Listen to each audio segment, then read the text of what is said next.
fairy book land of myths and veils, guarded by imposing castles, embodied by the crown, this tiny island that once ruled the world has had a complex relationship with India. The Indian diaspora that makes an enormous contribution to Britain. Indians are extremely good business people. Indians has got a reputation in the UK for being successful, for studying, for being law-abiding. We all came as a shopkeeper, and today we are hoteliers, manufacturers, in pharmacies, food. Indian diaspora has done very well. There's 10,000 businesses here in London run by people from within the Indian community, and many of those businesses are very large businesses. The diaspora that have come from India into the United Kingdom have made a huge difference to this country.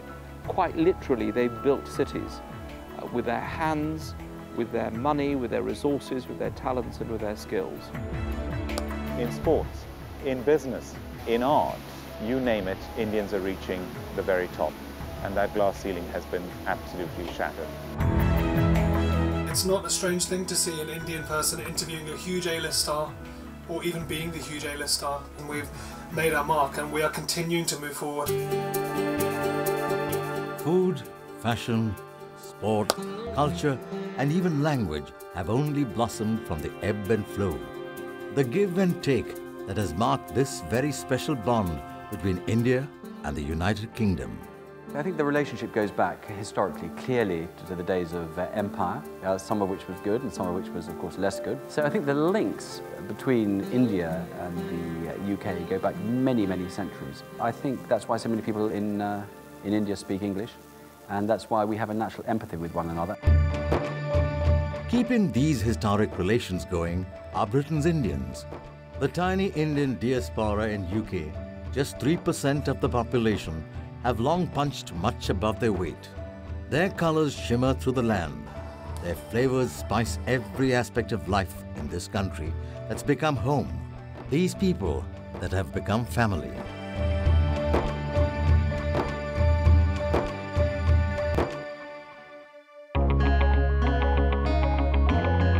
As London sheds slumberous sleep and raises its face to an eastern dawn, Billingsgate Market repeats centuries-old rhythms as it bustles to feed the city.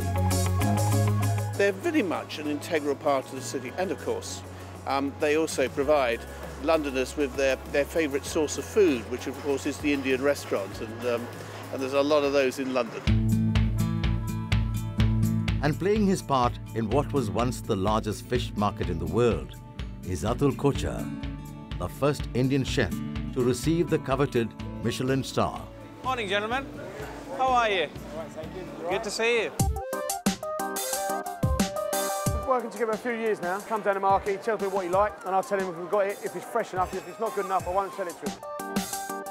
First few years, I spent learning what British life means, what British agriculture means, what British fishery means. And slowly but surely, I've embraced all that into my food. After picking his ingredients, he heads towards his restaurant, Benares, to prepare a lip-smacking meal.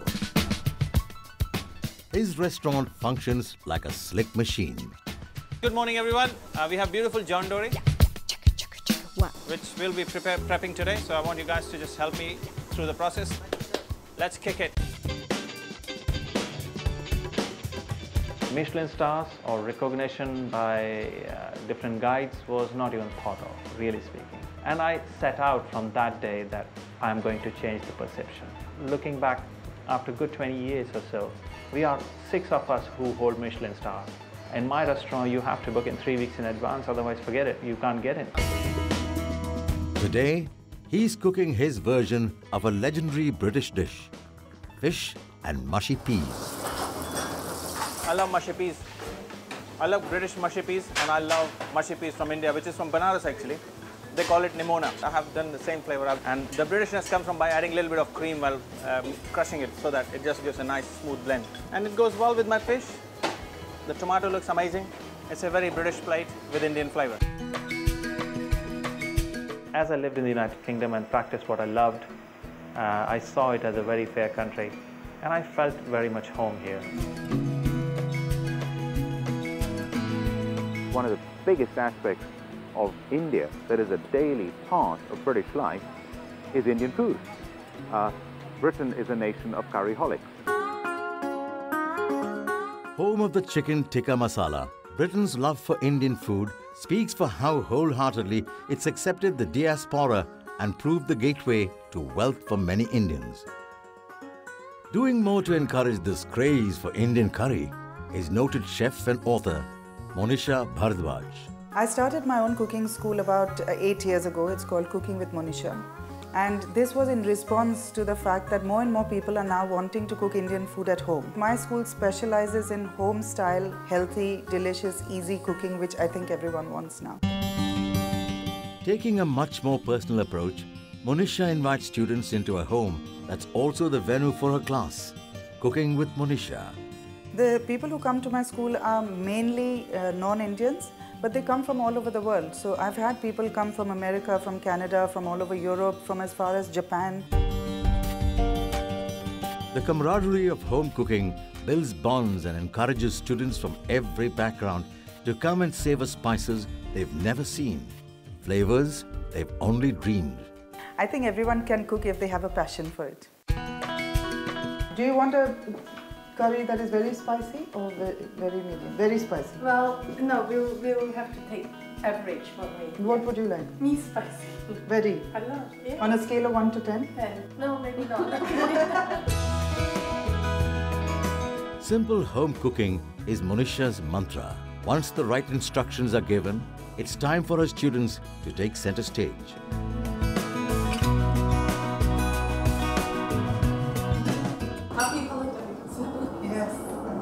The table is laid and the ladies relish their result. But when cooking a meal from scratch isn't the answer, another enterprising Indian, Lord Noon, has stepped in with a solution. One of the pioneers in bringing authentic Indian food to the British table is Noon Products, the single largest producer of frozen Indian food. They are not content to rest on their laurels, mining regional cuisines in India and Asia. We work on all different types of recipes from cuisines all over the world. Obviously, we focus more on Indian and Oriental, but we also have expertise in other areas. The reason for their success lies in fierce quality checks that ensure their customers are never left with a bad taste. Well, I think clearly the UK is a very diverse culture now. The UK population travel a lot, so they are finding new recipes and new dishes that they want to try. I guess they perhaps don't know how to cook it themselves, so they're looking for companies such as ourselves to be able to make it for them. And the mastermind behind this mecca of taste is Lord Noon. We are the major players in particularly in United Kingdom for supplying chilled Indian or any Chinese, Thai, continental, all sorts of food. And we manufacture approximately 500,000 meals per day. Lord Noon, I think, is a very good example with his food production, which started very small and has become huge. That sort of example is the changing nature of Indian businesses and the growing nature and the growing importance of Indian businesses in London. When I started this company, I got my MBE from the Queen. Therefore, it's important to remember that if you work hard in this country, you are recognized. Another man who has been recognized for his hard work and commitment over the last 50 years is Vitabiotics' Dr. Kartar Singh Lalwani. I went straight into manufacture my research products, patented products, are manufactured and sell them here and export them. In the early 70s, Kartar Lalwani started his pharmacy company at a time when Indians were considered good traders but not researchers. Never one to let uneven odds stop him, Kartar Lalwani grew Vitabiotics into Britain's largest nutritional health supplement company. Beyond building empires, the diaspora has developed a talent for giving back. Perhaps the best known and most widely appreciated of all British Indian philanthropy efforts is Lord Swaraj Paul's contribution to saving London's iconic zoo. This magnificent gesture is a gift from a loving father to the city and zoo that gave him so much precious time with his beloved daughter. We're very fortunate that Lord Paul has been a supporter of ours for a very long time.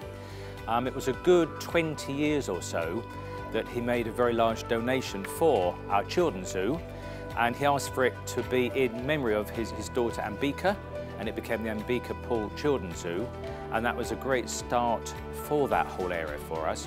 It was an important time because the zoo was having a tough time financially, and Lord Paul's very generous support at that time really helped a large part of the zoo move forward, develop, and become a wonderful feature for London Zoo, for families ever since then.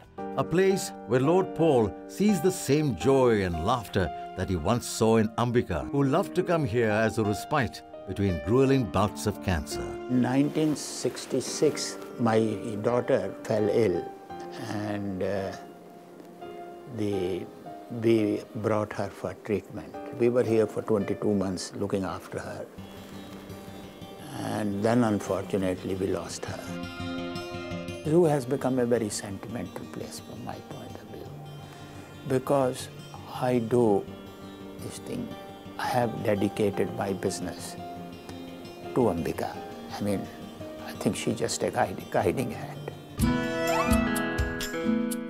The Ambika Paul Children's Zoo has flourished, bringing joy to many families and peace to its benefactors.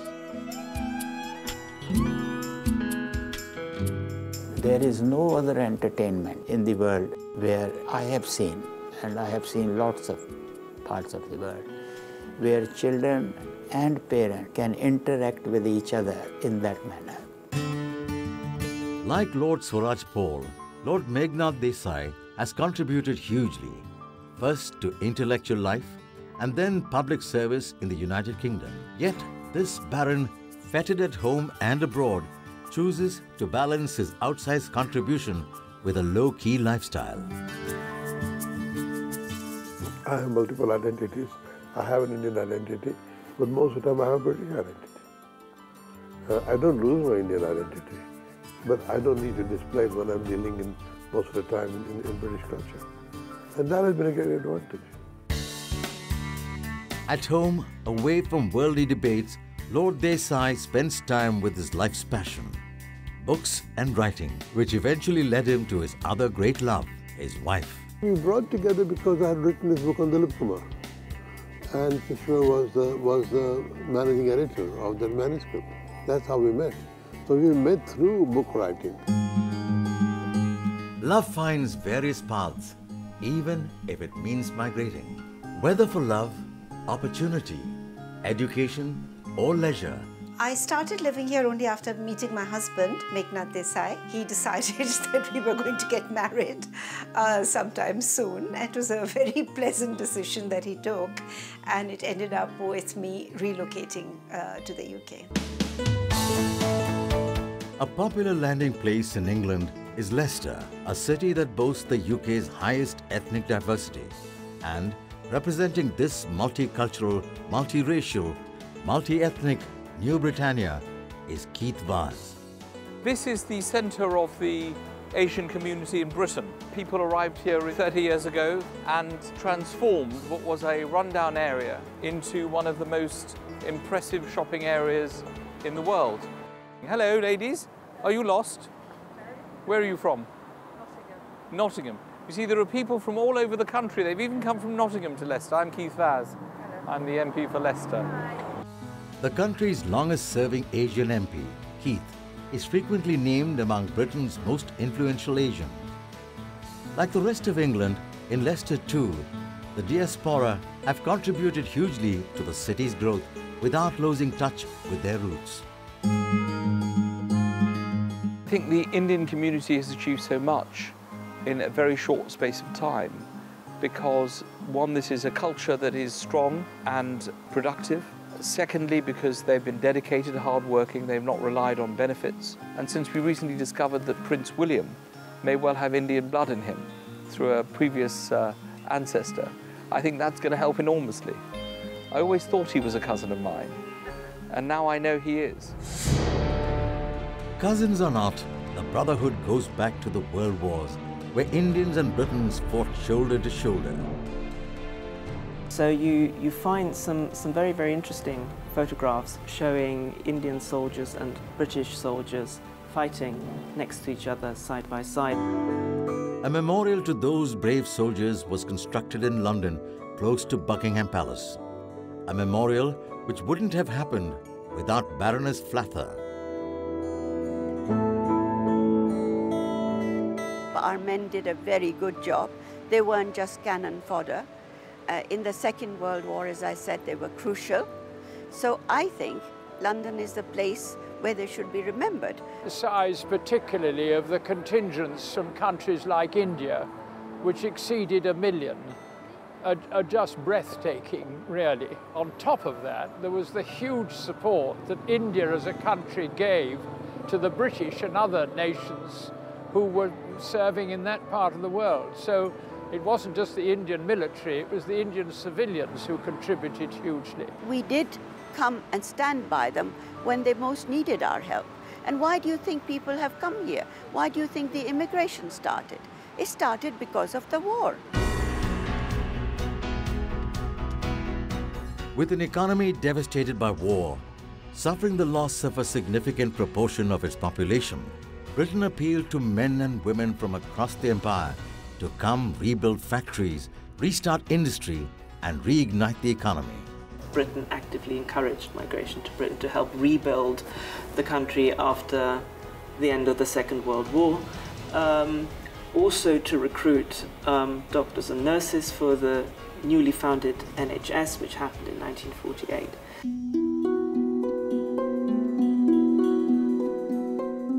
Their toil reshaped Britain, and their success helped build the path to migration for the next wave of Indian immigrants who came here via Africa. The real change took place when the East African Indians came.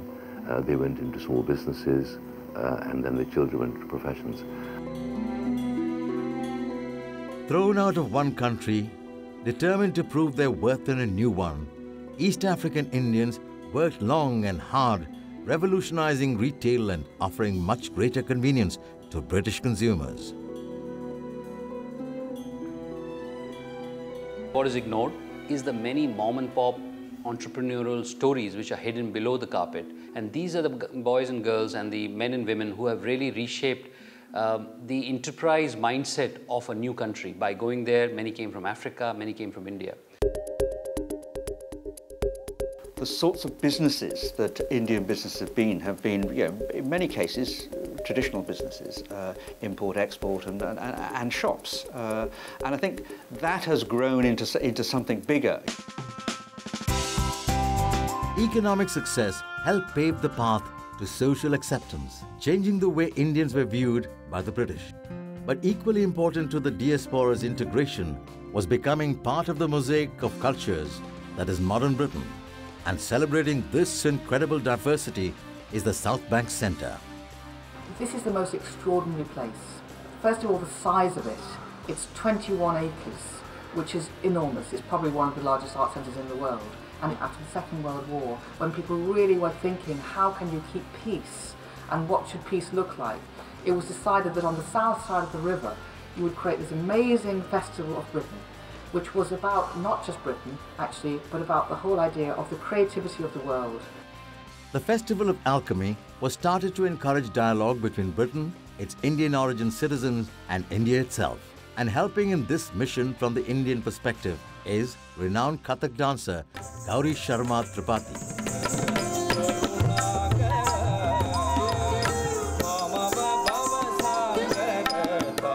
I spend a lot of time in India and a lot of time in UK as well. So I'm managing my time between two very interesting spaces, as I say, my Janbhumi and my Karmbhumi. My first dialogue with Judith started. She said, Gauri, if you were to run South Bank Centre, what would you do? And thus the seed of Alchemy, which is a festival which is looking at with India, Bangladesh, Sri Lanka, Bhutan, Afghanistan, Pakistan, Nepal, and seeing how do we connect with the diaspora. If alchemy celebrates the public impact of the dialogue between cultures, Making it personal are two Liverpudlians, the Singh twins. From the city of the Beatles, artists Amrit and Rabindra's determination to showcase their city has created a unique new art form that celebrates Britain using distinctly Indian vocabulary. What inspires us to combine the two cultures is the experience we had as young art students, whereby the fact that we were inspired by the Indian miniature painting as a personal form of expression was not really accepted because it wasn't seen as something that was valid within Western contemporary art. You know, our art tutors really told us that the Indian miniature was backward and outdated and had no place in modern art, and I think that really fired us up to prove them otherwise. And our life's mission, if you like, as artists has been to prove the point that Indian miniature painting, as with all traditional art forms, has a real place and a value within contemporary art and contemporary societies. On their journey to success, the Singh twins found resistance from every quarter, but they kept at their dream, eventually carving a niche for themselves in the world of British art. And today, their vision of Liverpool, a British city depicted through Eastern eyes, is what holds sway. In one of our paintings that we were commissioned to do for the city, called Arts Matters, there's a detail of 3 dancing girls. Actually, the poses of the 3 women are taken from the very famous painting by Raphael called The 3 Graces. And in our painting, the 3 Graces don't represent commerce and shipping as these buildings do. They have come to represent the city of Liverpool as it is today, which is this great centre of arts and entertainment and culture. There is a lot of cultural identity that has been cross-referenced, whether it be through language or fashion or whatever. We've got, you know, kind of Bollywood really making an impact on British life and culture, and Indian food making such an impact. So I think the Western audience actually can relate to the fact that our work is bringing together this multicultural eclecticism. Similar conversations between East and West take place in London in the East End studio of Pure Jewels. With a history of travel from India to Africa and then Britain, this jewellery house uses British designers to celebrate their stories in symphonies of diamonds and gold. The one real resource that they had to hand, which was extremely valuable, was the machinery and the tools to make jewellery, you know, that they brought along with them, that was shipped across. There was a real opportunity that, okay, with relatively little, they could produce products, they could produce something that was needed at the time, and they could produce a loyal customer base and following that really appreciated the workmanship and appreciated the quality and the integrity of the company. While the designs might be Laura's, the stories remain Jai's, as does the vision behind all Pure Jewels collections that celebrate the struggles of Jai's father and grandfather. Hi Laura. You know that traditional earring that you'd asked for the reference for the ear chain? I've created this story about a Maharani who lives in a grand palace. It's always a nice starting point when you've got some sort of story and combining different references from the traditional to the contemporary. Within the language of jewellery design, we want to contribute as a company to a unique language which is British but has Asian roots. I think it all started in the 1980s, where I saw it unfold in front of my eyes, where when Margaret Thatcher was Prime Minister, she created an atmosphere of aspiration. She championed entrepreneurship. She opened up the City of London, for example, and I believe Britain became much more meritocratic. Thriving in this new meritocratic Britain came easily to Lord Bilimoria, whose successful beer brand Cobra was designed around the popularity of Indian food. Meant to be an accompaniment to spicy curries, Cobra was eagerly adopted by Britain's curry-mad public. I always see, even with my brand Cobra beer, I always feel very happy when the Indian community in Britain consume Cobra beer, because I see them as ambassadors for the product. And of course, a lot of Indians will consume Cobra beer with pride as a brand from India that is now a household name in the UK and one of the fastest growing beer brands in Britain.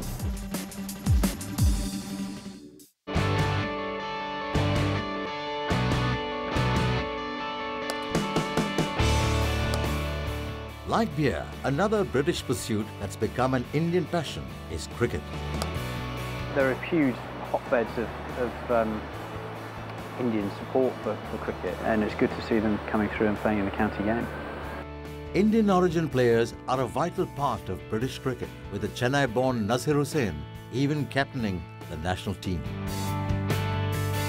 We Indians, we howl and shout and we enjoy the cricket, but what have we done for the British cricket? Lord Noon, a cricket enthusiast, convinced host of his fellow businessmen to rally around the creation of an India Room at London's famous Surrey cricket ground. We've got to put some mark there. We've got to put some footprint there. And I think it was a very nice for the Oval Committee in those days to agree to give us the place for India Room. Photographs of all our contemporary cricketers, not to forget Dravid and Tendulkar, and I think it has become very popular. Yeah, the India Room was part of the development when we built the OCS stand back in 2005. We were very lucky to have a group of Indian businessmen based in London who helped part fund the OCS stand, and as such we have an India Room, which is very important to us. It's one of our prime hospitality areas, so for a test match or one-day internationals, it's always one of the best places to be in the ground. Even as Lord Noon enjoys his afternoon of cricket, his vision goes much beyond the ground as he dares to dream of a Britain where everyone has the same opportunities to succeed that he did, avoids the mistakes he made, and so he's endowed the Noon Educational Centre at the University of East London. When you earn in a country like this, give it back. I'm not a multi-millionaire, but whatever I could, I have done it, and I'm very happy about it. Our student population is made up of students from all over the world. So what we wanted to do with the Noon Center and the contribution that Lord Noon has really made to our business school is by really celebrating diversity in terms of working with employers to help them realize that actually it's great business, not just good business, to have a diverse workforce. In the land of Oxford and Cambridge, education has always been a favoured preoccupation, shaping the ideas and ideals of Indians from the leaders of the freedom struggle onwards. It's little wonder that many of the diaspora's philanthropic efforts revolve around increasing access to Britain's world-class universities and ensuring that more Indians get a chance to study here in the United Kingdom is Azad Shivdasani, who reminisces about student days at Oxford's Trinity College. Trinity undergrads got into Balliol and they went to the top to the toilets and they removed the ball clock. It prevents the water from overflowing. So all the Balliol staff and graduates and undergrads waking up at 7 o'clock in the morning, and what they were confronted with was a college quite happily being flooded with water pouring down all the staircases. Helping others realize their college dreams is widely satisfying. And for those who come here, the British educational system opens doors to worlds they never dreamed possible. The reason I came to England was because of the scholarship that I got from the Inlex Foundation. And I came initially to study biology at Cambridge. And after I finished my degree, things changed and I decided to stay on and pursue a career in music. We focused more on some traditional subjects like law, economics, pure science, philosophy, literature, but we then moved into the arts because there was very little funding for the arts. And we don't just focus on Oxford. We've been sending people to Oxford and Cambridge and Imperial and SOAS and the London School of Economics. Azad's generosity flows in many directions. Not only does he enable Indian students to come to Britain, through his contributions to teaching fellowships and research, he's ensured that Oxford too has the opportunity to learn about India. The centre was founded about 15 years ago, and it's for the academic study of Hinduism, Hindu culture. It's the only centre of its kind in the world that has a structured, systematic approach to Hindu studies at the academic level. And that's interesting because not even in India do we have such an institution. We have students from literally all over the world, from every continent. We have from Tanzania, from Israel, from Russia, from Australia, from the Americas, from India, obviously. And it's very interdisciplinary. And this kind of intellectual hothouse is going to be very important.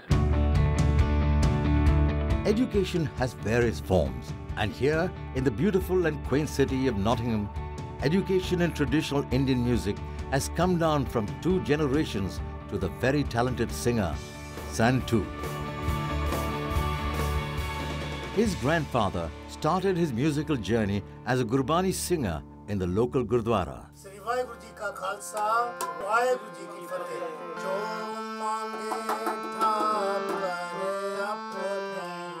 From grandfather to father and father to son, the music of the Gurbani morphed into the rhythm of rock. But the songs Santu sings still include the ones his father wrote for him.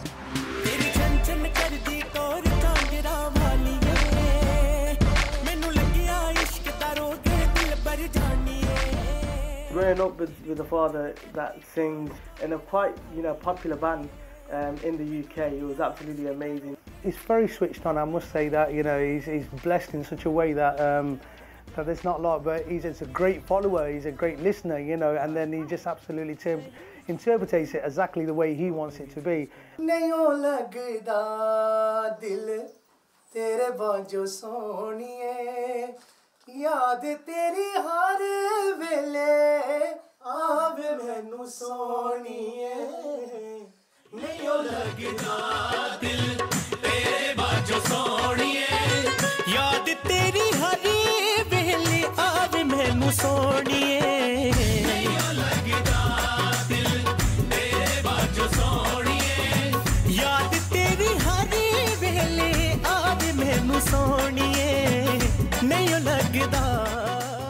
Armed and ready for the world, Santu now climbs the rungs of success through hard work and a bit of flair. Hi, Sunrise Radio 1458 क्या हाल चाल है? Programme की शुरुआत already हो चुकी है. कौन सा गाना आप सुनना चाहेंगे? महसूस होता है मैं इंडिया में बैठा हूँ, अपने पंजाब में बैठा हूँ, कोई गाने सुन, अपने देश की मिट्टी की याद आती है. Music flows through radio waves and enriches and entertains many in their daily lives. मैं शुरू से आरजे बनना चाहती थी. रेडियो से म्यूजिक से मेरा बहुत ज्यादा प्यार है.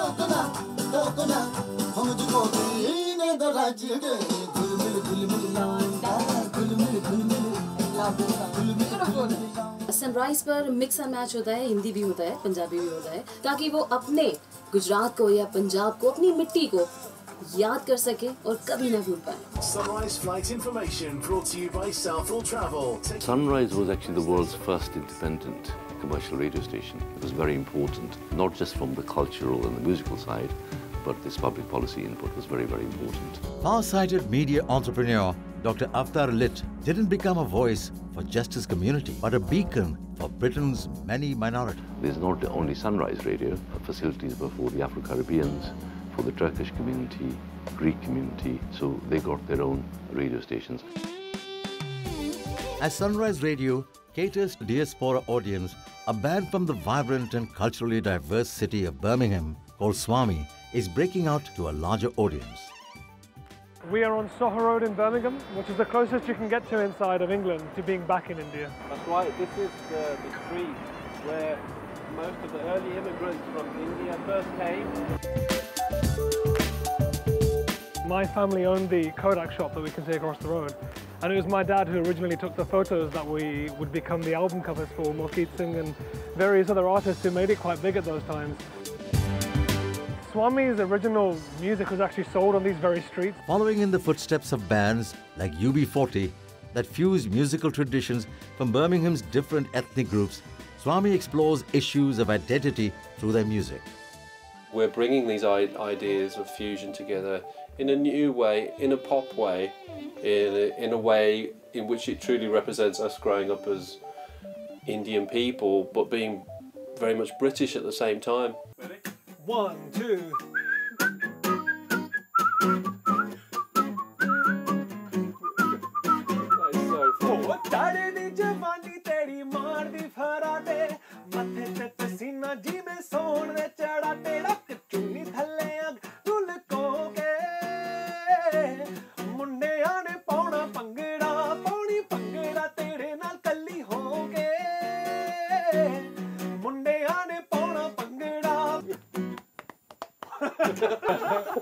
One of the main things that we always talk about within the band Swami is that one line was featured in one of our songs, and that's been prominent throughout the years, and it's just that one question, so who am I? So, who am I? That one phrase encapsulates the band's name, Swami.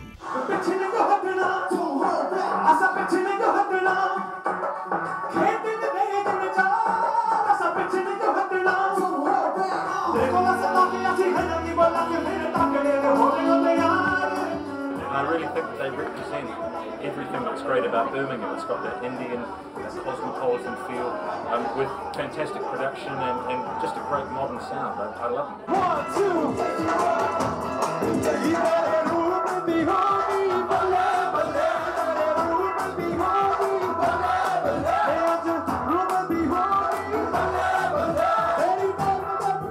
Everything is like, it really gets you in, and it really gets you like dancing, and you can't just sit still while you're listening to it. You have to like move and stuff. It's pretty cool.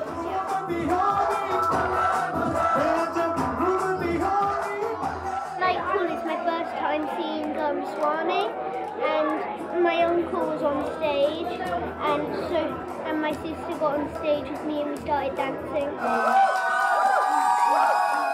I liked that there was a mix between what I call Bollywood music and what I call metal.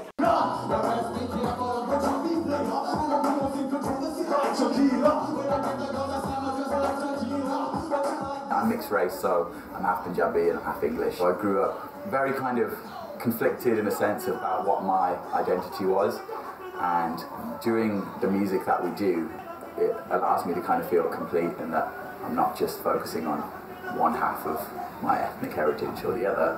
I get to be both.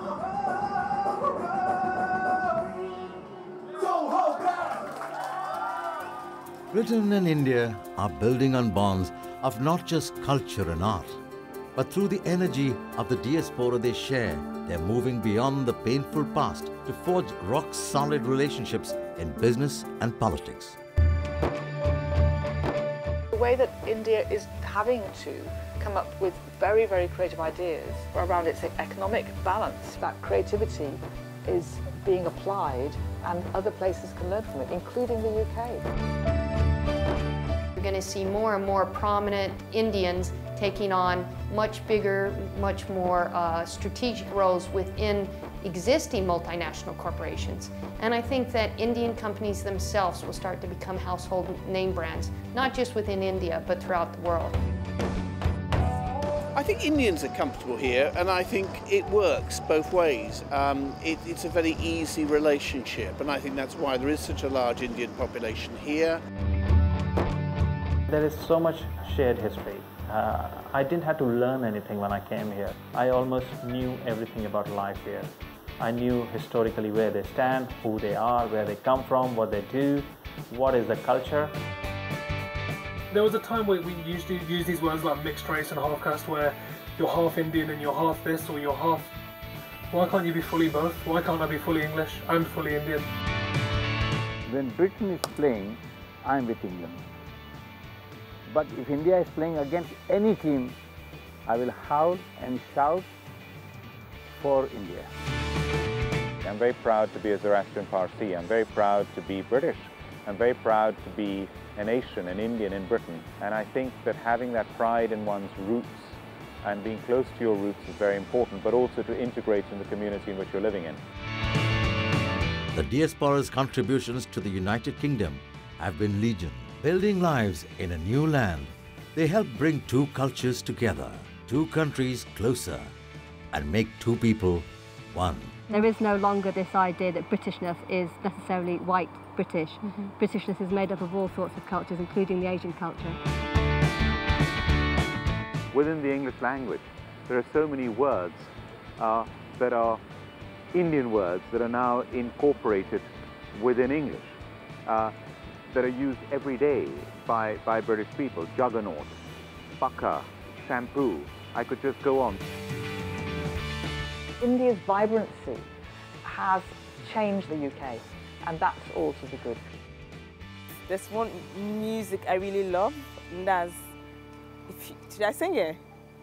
Tum paas to hai, यूं मुस्कुराए तुम्हें न जाने क्या सबने दिखाए अपूरो मेरा दिल जाने क्या होता है ब्याह कर रहा है कुछ कुछ होता है